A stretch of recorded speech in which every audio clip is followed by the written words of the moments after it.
अगर 999 गुना 999 करना हो तो उसके आधार अंक यानी 1000 से 999 घटा दो तो कितना बचा? 1। और अब इस 1 को 999 से घटा दो तो कितना बचा? 998। अब इस 1 के आगे 2 जीरो लगाओ तो हुआ 9,98,001। हाँ, इसे कहते हैं वैदिक गणित। न कैलकुलेटर की जरूरत न कॉपी घिसने की, बड़ा बड़ा हिसाब किताब मिनटों में हो जाता है। वाह पापा, ये तो एकदम आसान है। हम आपके जैसे वैदिक गणित की विद्या तो सीख लेंगे, पर उससे पहले हमें आपके जैसे टेम्पो चलाना सीखना है। अरे वो भी सिखा देंगे, लेकिन उसके लिए पहले तुमको 18 साल का होना पड़ेगा। ज्यादा सर पर मत चढ़ाओ इसे, लक्षण ठीक नहीं है इसके। सब ठीक है, तुम हमेशा इससे मुंह फुलाए रहती हो, पता नहीं कहे। हम मुंह फुलाए रहते मतलब? तो काहे मुंह तो फुलाए रहती हो? पापा रुकिए, मम्मी हमको बस बस हमको मक्खन मत लगाओ, हम तुमको अच्छे से समझते हैं।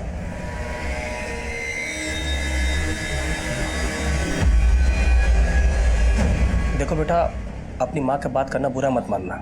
अरे नहीं पापा, अपनी माँ की बात का कोई बुरा थोड़ी मानता है।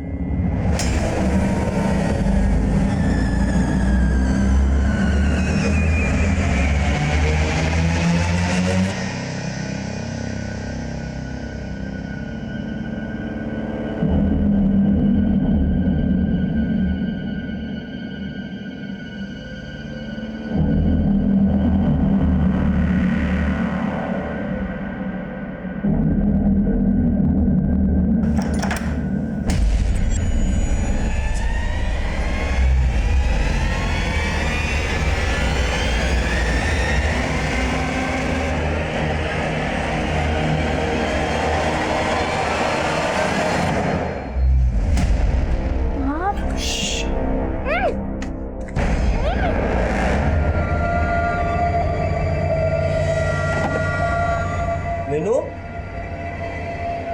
ए मीनू, मीनू, ए मीनू, कौन है? रुक,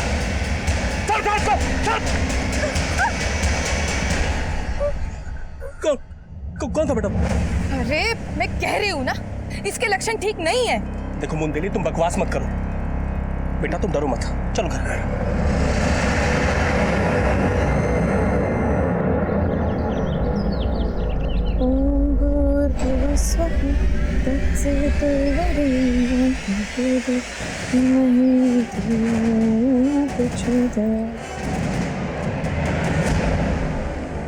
आप आ गए? रात भर कहाँ थे? हमारी छोड़ो, अपनी बताओ। तुमने किसके साथ रात भर गुलछर्रे उड़ाए हैं? रोज रोज वही बात। एक बच्चे के बाप बन गए आप, फिर भी हम पर शक करते हैं। ज्यादा भोला बनने का नाटक मत कर हमसे। हमें अच्छे से पता है क्या चीज है तू। आप हमसे ऐसे बात नहीं कर सकते। ऐसे ही कर सकते हैं, ऐसे भी कर सकते हैं। कुछ नहीं, सुनिए जी। क्या हुआ? सुनिए, कुछ नहीं बाबू, कुछ नहीं। ये बस करिए, काहे रोज रोज एक ही तमाशा करते हैं आप? मैं हमारा बीवी है। राजा साहब, ये क्या रोज रोज का तमाशा लगा के रखे हुए हैं? और बहू पर क्या हाथ उठाया? हमारा बीवी है, उसको मारते हैं तो आपको काहे मिर्ची लगता है? देखो, ये रुआब तब दिखाना जब कमाने का औकात हो जाए, समझे? साला निकम्मा मुफ्त का खाता है और अकड़ राजाओं जैसा दिखाता है। राजा तो हम ही हैं, हैं? और अपनी राजशाही पे आ गए ना तो सबको काट डालेंगे सबको। देख लेना है। निकल जा, देखना। काट डालेंगे। बड़ा आया काटने वाला।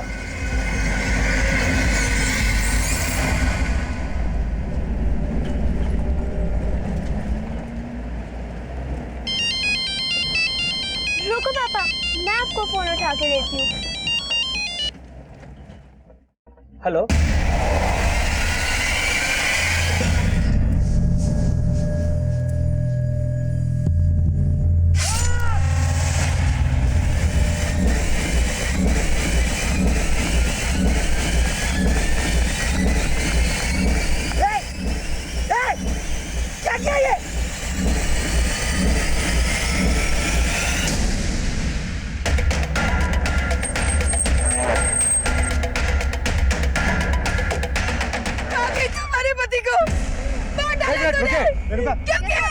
छोड़िए। एक मिनट मैडम, आप इसकी बोली शक्ल पे मत जाइए, इसने मारा हमारे पति को।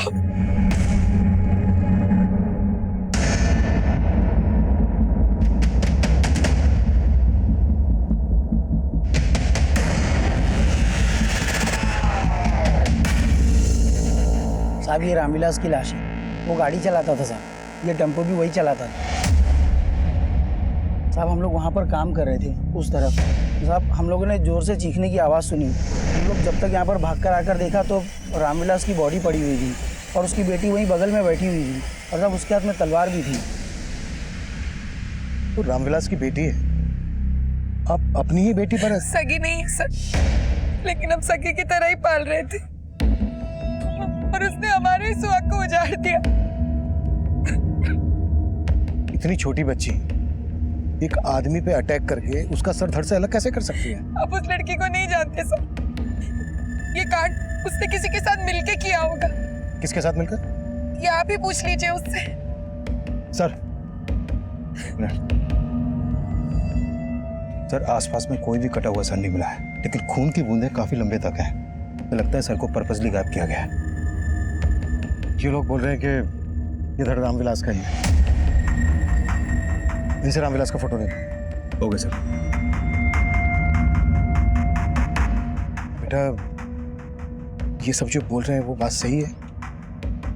तो बेटा इनका कहना है कि आपने ही अपने पिता को मारा है।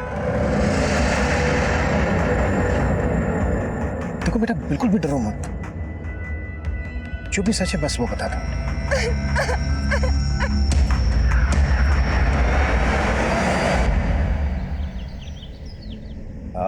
ले बेटा बंटी,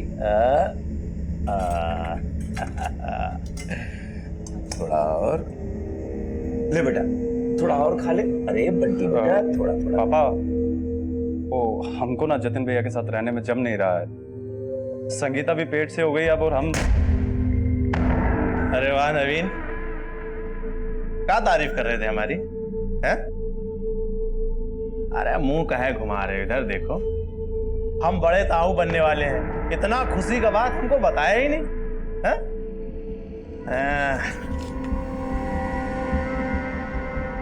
ये लो, अरे रख लो। हाँ, क्या बोले थे? कमा के आओ फिर खाओ। अब हम मुफ्त का नहीं खाएंगे, हैं? कमाएंगे फिर खाएंगे। ये क्या बदतमीजी है? अरे काहे की बदतमीजी। ए भाई, बुढ़ाओ के लिए दूसरा खाना लेके आओ। वैसे भी साला हम तो जूठन खाने के लिए ही पैदा हुए हैं। जूठन खाने के लिए नहीं, खून पीने के लिए पैदा हुए हो राजा साहब, खून पीने के लिए। और हमको क्या बोलकर गए थे? काटने का धमकी देकर गए थे ना। अब ये किसका जेब काट कर आ रहे हो जो इतना पैसा उड़ा रहे हो? मीनू ने हत्या की? नहीं, आपने देखा ना गांव के किसी और आदमी ने? कहीं ऐसा तो नहीं है कि सबके साथ मिलकर आप ये कोई कहानी बना रही हो? हम काहे कहानी बनाएंगे साहब? मीनू अगर आपकी और रामविलास की बेटी नहीं है तो फिर किसकी बेटी है? कौन है उसके माँ बाप? कहाँ है उसका घर बार? उसके घर बार का हमको नहीं मालूम, सब रामविलास जी जानते थे। करीब 2 साल पहले उसको लेकर आए थे यहाँ। ये मीनू है, वो हमारे पास क्लीनर नहीं था ना, तो सोचे इसको रख लेते हैं और ये अब यहीं रहेगी। मीनू के बारे में वो हमें कुछ नहीं बताए, वो हमारी सुनते ही नहीं थे।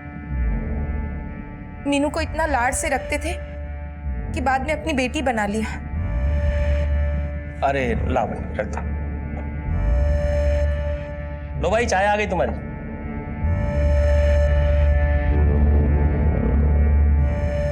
देखो अब ये भी आ गई तुम्हारा हाथ बटाने के लिए। देख बुंदेली, हमारी कोई संतान नहीं है, क्यों ना हम इसे गोद ले लें? बहुत अच्छी लड़की है ये।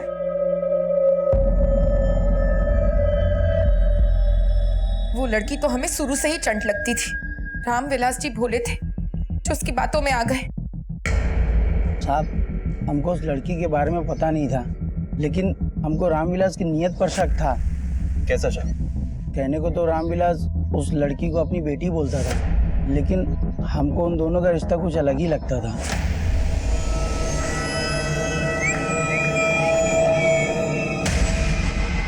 अच्छा, ये रामविलास मीनू को लाया कहाँ से था?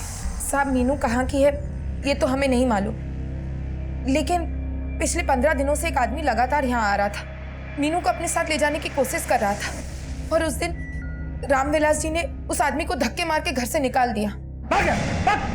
आगे से दिखा तो काट कर देंगे। अब मीनू के साथ कोई रिश्ता नहीं तुम्हारा। आ यहाँ से।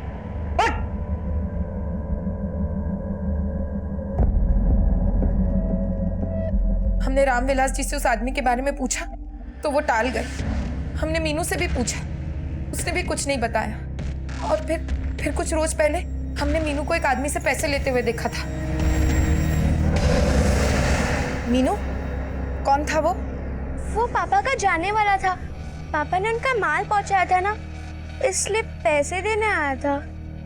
हमको उस दिन भी शक हुआ था साहब, पर क्या करते, कुछ पक्का नहीं पता था। हाँ, कौन ये आदमी? हम शक्ल तो ठीक से नहीं देख पाए साहब। और हाँ, कल रात फिर एक आदमी आया था, मीनू को अपने साथ ले जा रहा था। वो तो हम लोग जाग गए तो वो आदमी भाग गया। ये आदमी कौन था? हम बोले ना साहब, ना रामविलास जी हमें कुछ बताते थे, ना मीनू, ना हम उसकी शक्ल ठीक से देख पाए। जो आदमी मीनू को पैसे दे रहा था, आपने उसकी शक्ल नहीं देखी? और ये जो आदमी कल मीनू को ले जाने की कोशिश कर रहा था, इसकी शक्ल भी नहीं देखी? जिस आदमी को रामविलास ने घर से धक्के देकर बाहर निकाला, उसकी शक्ल तो देखी थी ना आपने? हाँ साहब। इसका स्केच बनवा सकते हैं? कोशिश करते हैं। अड़ोस पड़ोस वाले रामविलास और मीनू के रिश्ते को लेकर शक जता रहे हैं, और रामविलास की पत्नी बोल रही है कि मीनू से मिलने कोई आदमी आता था। ये चक्कर को समझ में नहीं आ रहा है। सर, क्या सर वाकई एक छोटी सी बच्ची ने हत्या की होगी? नो कमेंट्स, हमारी जांच चल रही है। लेकिन सर अभी तक रामविलास का कटा हुआ सिर नहीं मिला है। क्या वो लाश वाकई रामविलास की है? अभी इस स्टेज पर कुछ भी कहना जल्दबाजी होगी। जैसे ही हमारी जांच से कुछ पता चलता है, आप लोगों को इत्तला कर दिया जाएगा। Thank you sir. एक बात और सर। Thank you.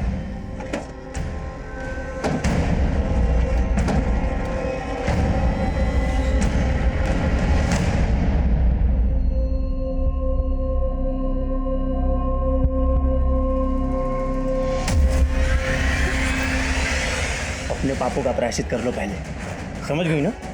और अपना ही सम्मोहन शक्ति हम पे आजमाने का कोशिश मत करो। छोड़िए हमें, छोड़िए, छोड़िए। पापा चिल्ला के हमको और जलाओ मत। छोड़िए। अबे तू चिल्ला चिल्ला के हमारे कान में दर्द काहे कर रहा है? बच्चे के साथ यही सब कुछ करना था तो पैदा काहे किए रे? पैदा काहे किए हैं? अगर आपने पापा जी पे हाथ उठाया ना तो हम भूल जाएंगे कि आप हमारे पति हैं। तुम तो पहले भी भूल चुकी थी कि हम तुम्हारे पति हैं।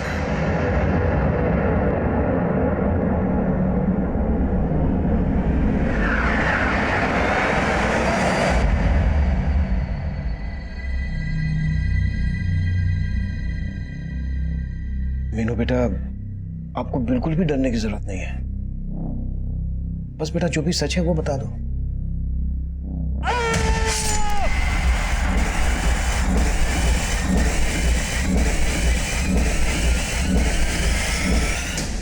कौन था वो? हमको नहीं मालूम। देखो बेटा, रामविलास की पत्नी बुंदेली ने हमें बताया कि ये आदमी आए दिन आपसे मिलने आता था। इसको तो जानती होगी ना, कौन है ये? हमको कुछ नहीं मालूम।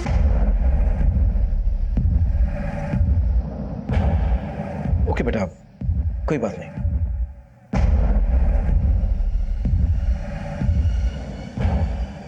बाजी, राजा सिलेंडर पापियों के सर गायब कर देते होंगे तो वो पापी तो बिना सर के भूत जैसे दिखते होंगे। ये भूत भूत कुछ नहीं होता है, समझे? अच्छा, तो राजा सिलेंडर कैसे दिखते हैं? उनका फोटो है क्या आपके पास?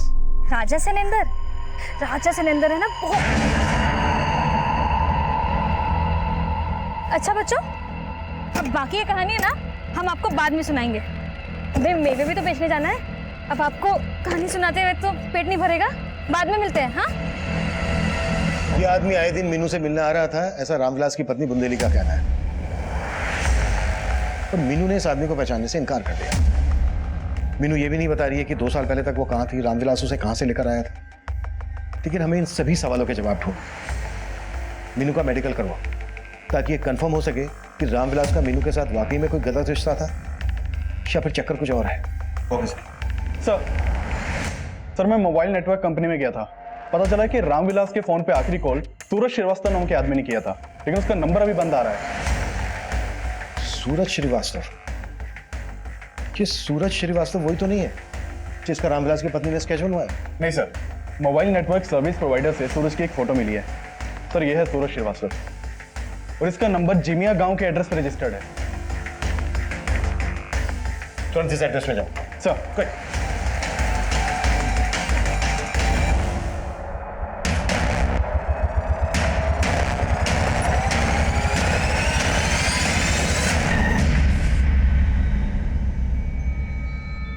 ए भाई सुनो, ये सूरज श्रीवास्तव का घर है ना? जी सर, यही है श्रीवास्तव। कहाँ है वो? अब कहाँ ये तो नहीं मालूम, लेकिन भाड़े की गाड़ी चलाता है, कभी कभार ही आता है यहाँ पे। लेकिन हमने 2 दिन पहले उसे देखा था। साहब सूरज लंबे लंबे टूर पे जाता था, लेकिन जब भी जाता था कई दिन लौट के नहीं आता था। और ये सूरज के घर वाले? साहब वो तो यहाँ पे अकेला रहता है। हाँ संदीप। सर सूरज तो 2 दिन से गायब है। उसके पड़ोसी से उसका एक नंबर तो मिला, लेकिन नंबर बंद आ रहा। और सर रामविलास को भी यहाँ पे कोई नहीं जानता, बल्कि सूरज को रामविलास के साथ कभी किसी ने नहीं देखा। सूरज की गाड़ी का नंबर हर बीट चौकी टोल नाका पर भेजो, उसका पूरा रूट स्कैन करो। सर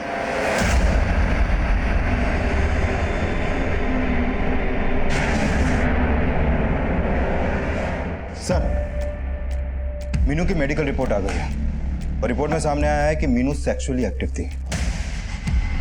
सर ये बयान भी सही हो सकता है कि रामविलास का मीनू से संबंध था। अगर ऐसा है तो फिर यह भी हो सकता है कि रामविलास की पत्नी बुंदेली को इस बारे में सब कुछ पता हो। हाँ संदीप। सर सूरज श्रीवास्तव की सिल्वर की एक जगह खड़ी होने की इंफॉर्मेशन मिली है, मैं वहीं जा रहा हूँ। ठीक है, हम पहुंच रहे हैं। आइए भोलेनाथ जी, बैठिए, हिचकिचाइए मत, बैठिए। आपके बिना बोले ही हम आपकी सारी समस्याएं जान जाएंगे। वो कैसे?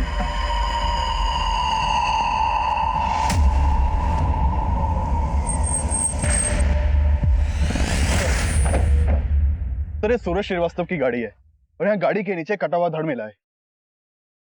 ये रहा सर। सर यहाँ आसपास कहीं भी कटा हुआ सर नहीं मिला, लेकिन हमारी टीम हर जगह छानबीन कर रही है। बड़ी बाहर निकलो।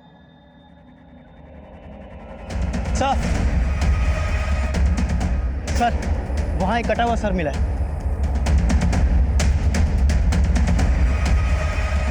ये देखिए सर। हमने जब उस कटे हुए सर को फॉरेंसिक के लिए भेजा तो सामने आया कि वो कटा हुआ सर ना तो रामविलास झा का था और ना ही सूरज श्रीवास्तव का। वो सर किसी तीसरे ही आदमी का था। काफी तलाश करने के बावजूद हमें ना रामविलास झा का सर मिला ना सूरज श्रीवास्तव का, लेकिन जल्द ही हमें एक तीसरा धड़ भी मिल गया। वो धड़ उस इकलौते सर का था जो हमें मिला था, लेकिन हम उस तीसरे आदमी की पहचान नहीं कर पा रहे थे। पर तीनों मर्डर का एमओ एक जैसा लग रहा था। रामविलास और सूरज के सर के ना मिलने का राज हमारी समझ में नहीं आ रहा, पर एक के बाद एक 3 हत्याओं ने पूरे इलाके को सकते में डाल दिया। इलेक्ट्रॉनिक और प्रिंट मीडिया में हमें लगातार क्रिटिसाइज किया जा रहा था। सर इस एरिया में 3 लोगों के सिर काट के हत्या कर दी गई। आखिर कौन है उनका कातिल? हमारी जांच चल रही है। सर आपकी जांच नतीजे पर कब पहुंचेगी? सर आपको नहीं लगता कि वो कोई सीरियल किलर है? देखिए हम हर एंगल पर काम कर रहे हैं और जल्द से जल्द किसी नतीजे पर पहुंचेंगे। Thank you. अच्छा सर एक बात और। सर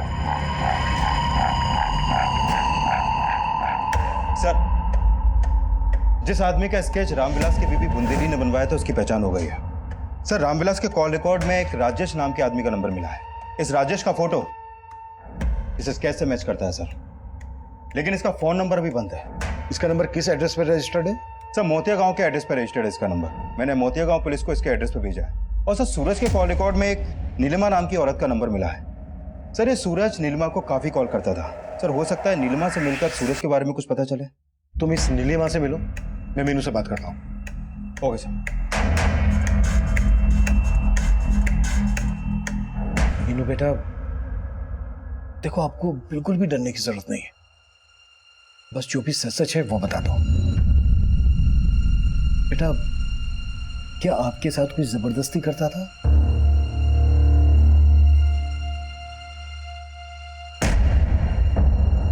बेटा, क्या आपके साथ जबरदस्ती रामविलास? नहीं, वो मेरे सगे पापा थे। बेटा, रामविलास आपके सगे पापा थे, तो फिर आपकी माँ कौन है?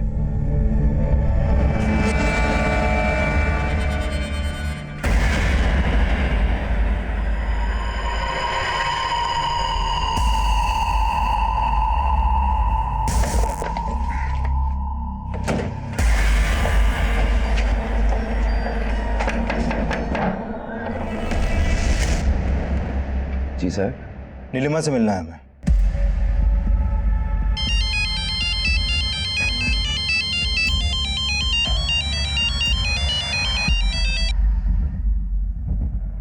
हेलो पापा। बहू, पुलिस आई है, तुमसे मिलना चाहती है। पुलिस? कौन है आपकी माँ? क्या नाम है आपकी माँ का? वंदना। मैं उनके साथ मोतिया गांव में रहती थी। मोतिया गांव? हाँ, पर पापा मेरे साथ नहीं रहते थे, वो कभी कभी आते थे।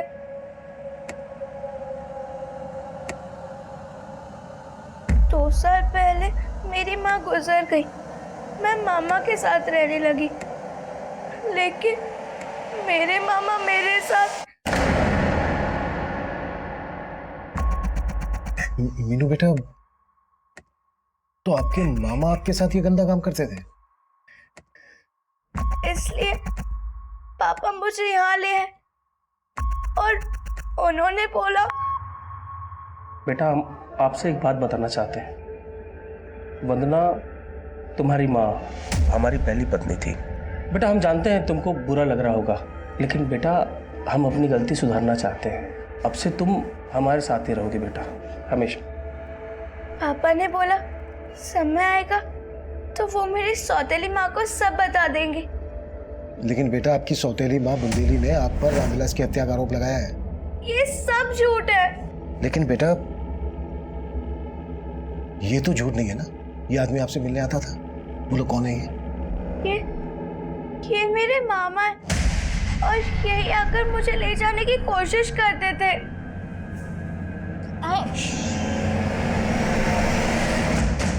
मेरे मामा हमको कहीं ले जाकर बेच देना चाहते थे। आपने इस बारे में हमें पहले तो कुछ नहीं बताया। हमें समझ नहीं आ रहा था। मीनू, कहीं ऐसा तो नहीं है कि तुम्हारे मामा ने ही तुम्हारे पापा को? नहीं, वो कोई और था। कौन था वो? हमको नहीं मालूम। सर, मीनू, एक मिनट। सर, मोतिया गांव की पुलिस मोतिया गांव गई थी। राजेश वहां से भी गायब है। इस राजेश का लुकआउट नोटिस जारी करो। पता करो ये कहाँ जा सकता है और उसका फोन नंबर भी सर्विलेंस पे डालो। सर।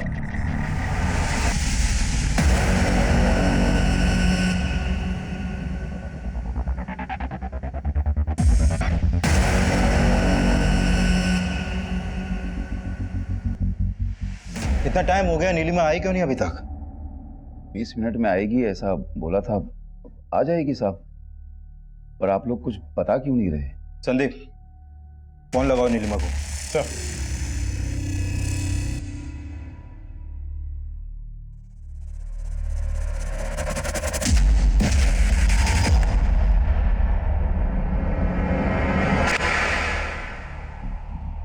ये कौन है? ये हमारा बेटा है जतिन, नीलिमा का पति। अभी कहाँ गया जतिन? वो किसी काम से बाहर गया है। सर, नीलिमा का फोन तो बंद आ रहा है। ये नीलिमा कहाँ गायब हो गई अभी? अरे साहब, फोन की बैटरी खत्म हो गई होगी, आ जाएगी। लेकिन अब तुम्हारा बेटा जतिन वापस नहीं आने वाला। मतलब? यही है ना जतिन? अब बोलती क्यों बंद हो गई? इसकी लाश हमें 5 दिन पहले मिली है। और आप बोल रहे हैं कि जतिन कहीं गया है अभी? हाँ, मैं तो यही बोल के गया था साहब। पर ये बंद कीजिए। अब आपसे थाने में ही चलकर बात होगी।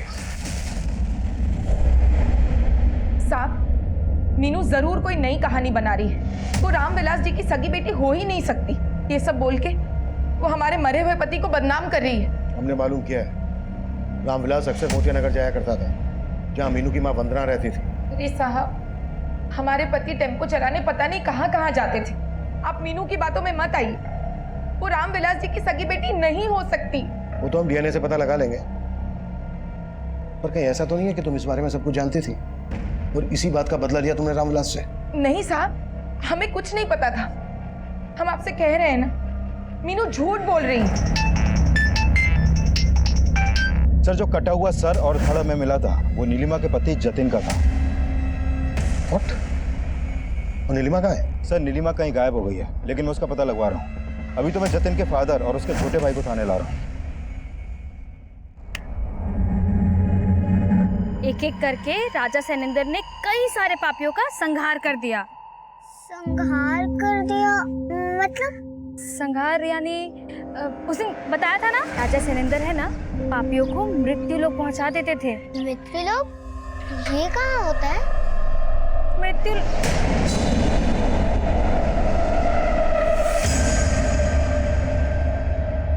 5 दिन पहले जतिन भैया अपनी बीवी से झगड़ा करके निकले थे घर से। उसके बाद से हम उनको देखे नहीं है दोबारा।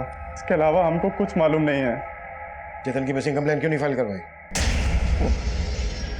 हमको आभास ही नहीं था कि उसके साथ। ये रो के मत दिखा। जतिन की बीवी नहीं मारा है ना जतिन को? नहीं साहब, वो तो खुद जतिन की मार का शिकार थी। लेकिन जतिन किसका शिकार बना? जतिन के अलावा हमें 2 लाशें और भी मिली हैं, ये रामविलास की और ये सूरज की। सूरज के फोन पर नीलिमा की काफी बातें होती थी। ना हमें सूरज का सर मिला है और ना ही रामविलास का। नहीं साहब, आपको जरूर कोई गलतफहमी हुई है। हमारी बहू ऐसी नहीं थी। अरे जयचंद और नवीन तो कुछ नहीं उगल रहे हैं, और नवीन की बीवी संगीता से भी पता नहीं चल पाया है कि नीलिमा गायब कहाँ है। सर, नीलिमा के बारे में एक चौंकाने वाली बात पता चली है। नीलिमा सम्मोहन करती थी। सम्मोहन? जी सर, और नीलिमा के ज्यादातर क्लाइंट्स मेल थे। सर, रामविलास नीलिमा का क्लाइंट था या नहीं ये तो कंफर्म नहीं हो पाया, लेकिन सूरज श्रीवास्तव नीलिमा का ही क्लाइंट था। सर, कहीं ये नीलिमा सर गायब करके वाकई में कोई तंत्र मंत्र तो नहीं करती? हमें रामविलास और सूरज के सिर्फ धड़ मिले, सर नहीं, जबकि जतिन के सर और धड़ दोनों मिले। और सर, पूछताछ में यह भी पता चला है कि नीलिमा की अपने पति जतिन के साथ बनती नहीं थी, बल्कि जतिन को उसके परिवार वाले खुद नापसंद करते थे। और जतिन का छोटा भाई नवीन, वो तो अपना हिस्सा लेके घर से अलग होना चाहता था। नवीन की वाइफ संगीता से सख्ती से पूछताछ करो, और नीलिमा के जितने भी क्लाइंट हैं सबसे पूछताछ करो। और मीनू के मामा राजेश की क्या अपडेट है? सर, राजेश का नंबर सर्विलेंस पे है। सर, ये तो साफ है कि राजेश मीनू की स्वर्गीय मां वंदना का ही छोटा भाई था, लेकिन मोतिया गांव के लोग ये दावे से नहीं कह रहे कि रामविलास ही वंदना का पति था। सर, पहले तो मीनू ने राजेश को लेकर कुछ नहीं बोला था, और अब रामविलास को अपना सगा पिता बता रही है। सर, मुझे लग रहा है कि ये मीनू अब भी हमसे कुछ छुपा रही है।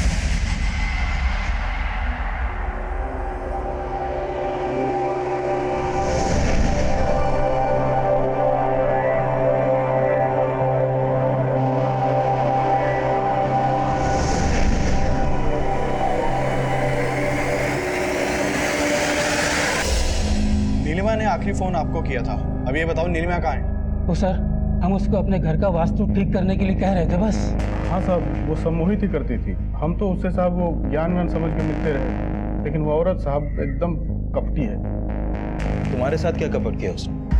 नीलिमा के सम्मोहन ज्ञान के बारे में तेरे से बेहतर कौन जानता होगा जयचंद? हाँ साहब, वो लोगों की समस्याओं का निवारण किया करती थी। उनके कपड़े उतार के, और उसके बाद उनके सर धड़ से अलग कर देती थी। यही साहब, आपको जरूर कोई गलतफहमी हुई है। किसी ने कान भरे हैं आपके। पता है तेरी छोटी बहू संगीता ने इस बारे में क्या कहा है? साहब, मुझे नहीं पता उन्होंने क्या किया, लेकिन जेठ जी को लगता था कि उनका बच्चा उनका नहीं है। मतलब कि उनको शक था कि नीलिमा का हमारे ससुर जी के साथ। नहीं साहब, वो झूठ बोल रही है। अब तो हम दावे के साथ कह सकते हैं कि नवीन ने ही जतिन को मारा है, और अब वो हमें फंसा रही है। दरअसल वो दोनों अपना हिस्सा लेकर अलग होना चाहते थे, और हमने उन्हें अलग नहीं होने दिया, इसलिए अब वो हमें अंदर करवाने की चाल सोच रहे हैं। देख जयचंद, नीलिमा के बेटे का डीएनए हम तेरे डीएनए से मैच करवाएं, इसलिए बोल रहा हूँ जो भी सच है बता दे। बाद में बहुत तकलीफ होगी तुझे। उसका बेटा तेरा ही है ना? जी लेकिन साहब। अब सफाई मत दे। नीलिमा ने रामविलास का सर गायब किया, सूरज का सर गायब किया, जतिन को मारा। ये बोल, इस सब में तू भी उसके साथ शामिल है ना? नहीं साहब, बिल्कुल नहीं। नीलिमा कहाँ है ये बोल। हमको नहीं मालूम साहब।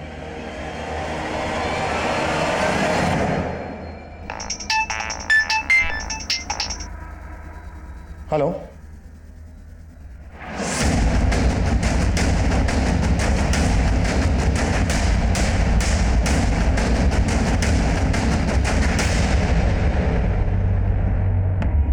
सर नीलिमा का फोन इसी एरिया में बंद हुआ था।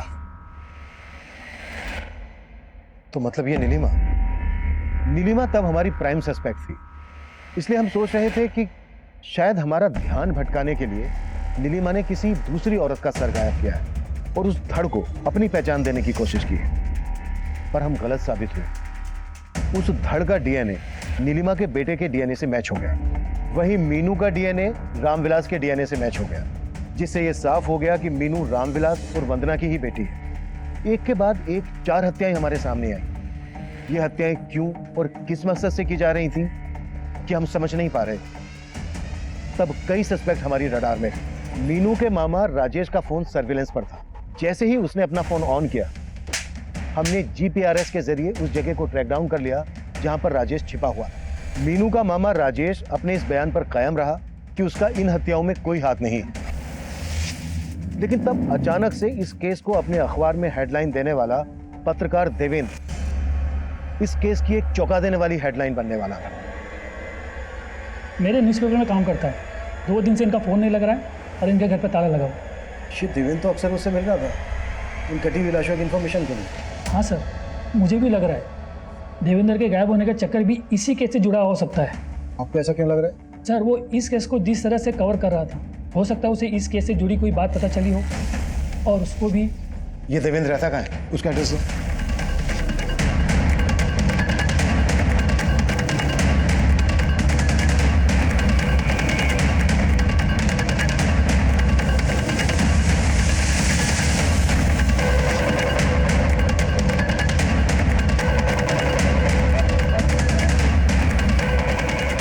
सर अंदर ये एक फाइल मिली है, इसमें कई सारे लोगों के फोटोज हैं और उनके नाम भी लिखे हुए हैं। विनोद मिश्रा, सुबोध अग्रवाल, सूरज श्रीवास्तव, रामविलास झा, नीलिमा त्यागी, इन सब का सर राजा सरिंदर ने गायब किया। लेकिन सर इसमें जतिन त्यागी का कोई फोटो नहीं है। और इसमें जो बाकी के फोटो हैं जिनको हम नहीं जानते, ये लोग कौन हैं? और ये फाइलें देवेंद्र के यहाँ क्या कर रही हैं? और सर ये राजा सैनेंदर। और इसमें यह भी लिखा है कि राजा सैनेंदर कलयुग का एक राजा है। कहीं ऐसा तो नहीं है कि ये राजा सैनेंद्र देवेंद्र की स्प्लिट पर्सनालिटी है? इस देवेंद्र के बारे में सब कुछ पता करो और जो बाकी के फोटोग्राफ इस फाइल में हैं जिन्हें हम नहीं जानते, ये फाइल और ये डायरी एडिटर को दिखाओ और पता करो ये लोग कौन है। Okay sir.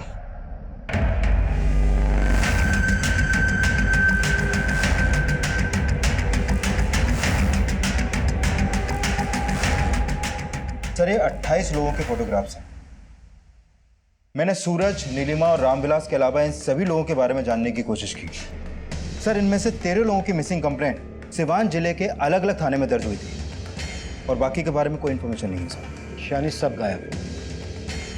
और इस फाइल में लिखा है कि राजा सैनेंद्र ने सबके सर गायब कर दिए। इस राजा सैनेंद्र से जुड़ी कोई इन्फॉर्मेशन मिली? सर फिलहाल ना तो राजा सैनेंद्र से जुड़ी कोई इन्फॉर्मेशन मिली है और ना ही इस देवेंद्र के बारे में कुछ पता चला है। लेकिन सर सिवान जिले में 13 लोग जहां जहां से मिसिंग हुए थे वहां पर हमारी पूछताछ जारी है। राजेश और राजा काफी सिमिलर है। कहीं ऐसा तो नहीं है कि राजा राजेश का निकनेम है और देवेंद्र का भी इसके साथ कोई कनेक्शन है? साहब हम सच कह रहे हैं, हम किसी देवेंद्र को नहीं जानते और ये राजा वाजा निकनेम हमारा नहीं है। हेलो,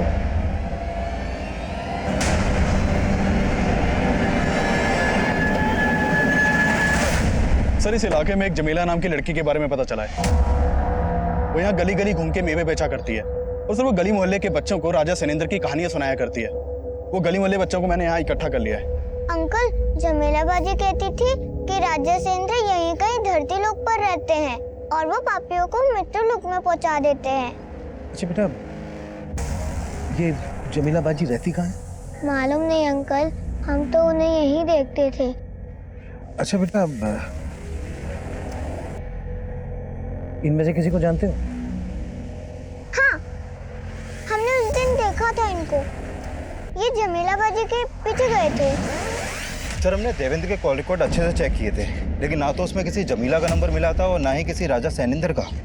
इस राजा सैनिंदर का हिस्ट्री में भी कोई जिक्र नहीं है, लेकिन इस राजा सैनिंदर का जमीला, देवेंद्र और इस केस से जुड़े विक्टिम से कोई ना कोई कनेक्शन जरूर है। सर, मैंने इन सभी सस्पेक्ट के बैकग्राउंड खंगाले। जो भी सामने आया उससे तो यही लग रहा है कि ये राजा सैनिंदर सिर्फ देवेंद्र और जमीला से ही कनेक्टेड है। अब तक हम राजा सैनिंदर को देवेंद्र की स्प्लिट पर्सनैलिटी मान रहे थे कि जमीला बच्चों को राजा सैनिंद्र के किस्से क्यों सुनाती थी।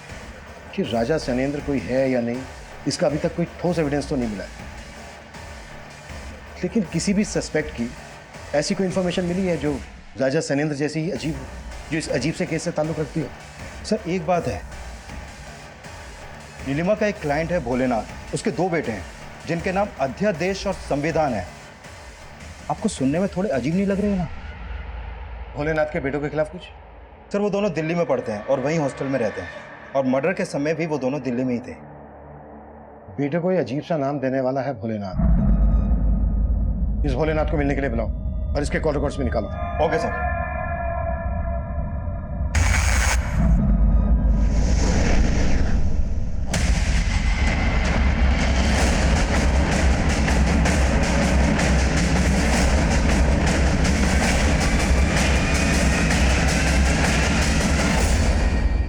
ये जानता है इसको? हाँ साहब, ये मेवे बेचा करती है। जमीला का पति भी था, सलीम। हमें पता चला है राजा सनिंदर ने इसका सर गायब कर दिया था। राजा सनिंदर? नहीं जानता? पर सलीम को तो जानता होगा। तेरे कॉल रिकॉर्ड्स में नंबर मिला है हमें इसका। हाँ साहब, ये कुछ महीनों पहले मुलाकात हुई थी इससे। और ये पत्रकार देवेंद्र, इसको भी जानता होगा? साहब, ये सब आप मुझसे क्यों पूछ रहे हैं साहब? सुमित, नहीं, रुकिए, बताते हैं। भूख लगी है, पहले दाल पिलाई।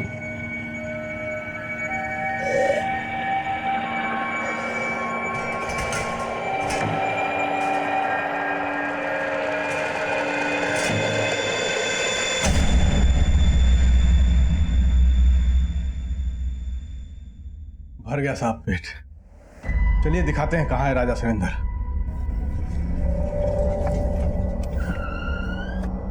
आइए, हम आपको दिखाते हैं साहब।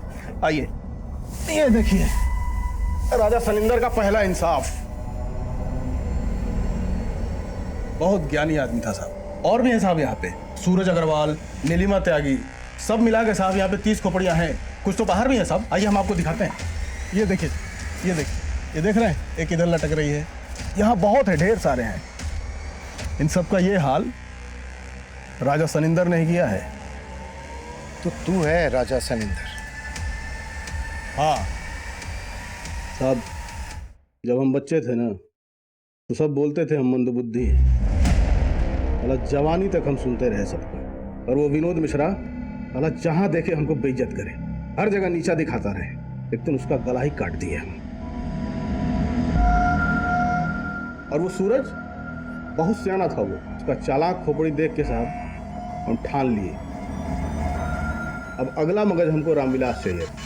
साला बहुत तगड़ा वैदिक गणित जानता था। तो सूरज का फोन से हम उसको कॉल किए। वो साला हमारा इंतजार कर रहा था और हम उसका सर काट के ले गए।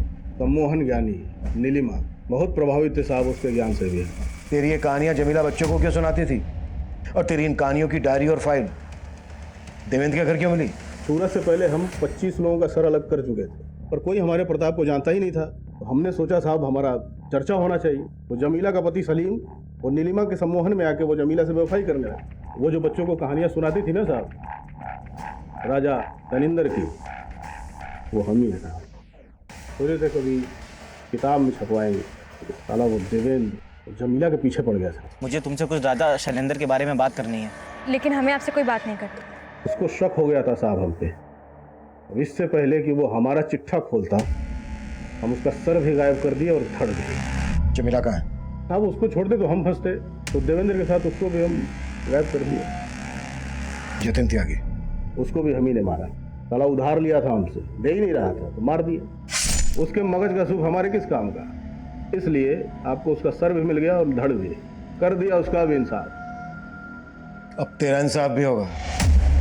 भोलेनाथ उर्फ राजा सनिंदर एक ऐसा मुजरिम है जिसकी मानसिकता को लेकर कई मनोवैज्ञानिक रिसर्च कर रहे हैं, लेकिन जब उसकी मेडिकल जांच करवाई गई तो यही सामने आया कि उसकी मानसिक हालत एकदम ठीक है, वो नॉर्मल है। कोर्ट ने इस केस को रेयर ऑफ द रेयरेस्ट माना और भोलेनाथ उर्फ राजा सनिंदर को उम्र कैद की सजा सुनाई। अब मैं सीनियर इंस्पेक्टर अभिमन्यु जिंदल आप लोगों से विदा लेता हूं। आपसे फिर मुलाकात होगी एक नए केस के साथ। स्वस्थ रहिए, सतर्क रहिए और देखते रहिए क्राइम पेट्रोल 10 तक। मकसद बताना नहीं, बचाना है।